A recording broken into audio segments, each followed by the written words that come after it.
او رښتیا هم طالبانو ډېر خوند کوي، مناقب یې دومره خوند کوي که نه، ډېر صحابه تېر سوي، خو الله عز وجل دې ته یو ځان ته منقبت ورکړی. ولې ورته امیر المؤمنین وایي؟ طالبانو مخکې به د عمر رضی الله عنه ابوبکر صدیق د رسول الله خلیفه رضی الله عنه، کله چې ابوبکر صدیق رضی الله عنه د رسول الله خلیفه سو، بیا به یې دته خلیفة رسول الله ویلې. عنوان کې به چې د خط لیکل کېده الى امیر المؤمنین عمر، الى خلیفة رسول الله، خلیفه د الله رسول ته ابوبکر خلیفه به ورته ویلې. عمر رضی الله عنه ته بیا څه ویلې؟ عمر رضی الله عنه ته خلیفة رسول الله ویلې. د یو ورځ عمر رضی الله عنه یعنی د امیر المؤمنین لقب اول عمر صاحب ته ورکړل سو. څنګه قصه ولا؟ عمر رضی الله عنه هغه ته خط ولیږه، د عراق والی ته خط یې ورولېږه چې ما ته 2 قوي سړي راولېږه. دا دواړه قوي سړي دي چې ما ته راولېږل، زه به د عراق د حالاتو په اړه ترې پوښتنه وکړم چې عراق کې څنګه حالات دي.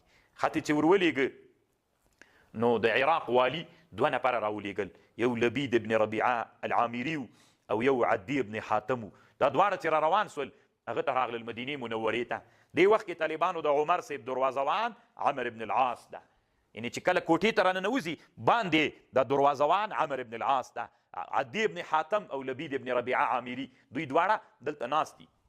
راغلل چې راغلل نو عمر ابن العاص ته ویلي مونږ اراده لرو چې امیر المؤمنین سره ووینو. عمر ابن العاص ورته ویلي څومره ښه نوم ورته یاد که امیر المؤمنین. ښایي زه به ورسمه، تاسو ته به کوم ځای نه راغلي یئ؟ مونږ یې راغوښتي ولو، له عراق نه راغللو، د عراق حالاتو سره شریکو. دا خو ډېره ښه ده. عمر ابن العاص عمر صاحب ته راننوت، ورته ویلي السلام علیکم یا امیر المؤمنین. عمر رضی الله عنه ورته ویلي څنګه د امیر المؤمنین نوم ذکر که؟ مخکې خو د خلیفة رسول الله ویلې، 2 نفره راغلي دي د عراق نه، هغوی دا لفظ استعمال که ما ته ډېر خوند راکړ. نو اجازه ورکړه، اجازه یې چې ورکړه طالبانو، لامدغې بیا ورسره راننوتل طالبانو او د عمر صاحب سره خپل مجلس وکړ. لامدغې ورځې نه وروسته طالبانو په کتابونو او په لیکونو کې عنوان داسې لیکل کېده من امیر المؤمنین من عبدالله من امیر المؤمنین عمر بن الخطاب. مخکې خو خلیفة رسول الله لیکل کېده، اوس عنوان داسې لیکل کېده امیر المؤمنین، امیر المؤمنین عمر. داسې عنوان په کتابونو کې د دې نه بعد ذکر سو.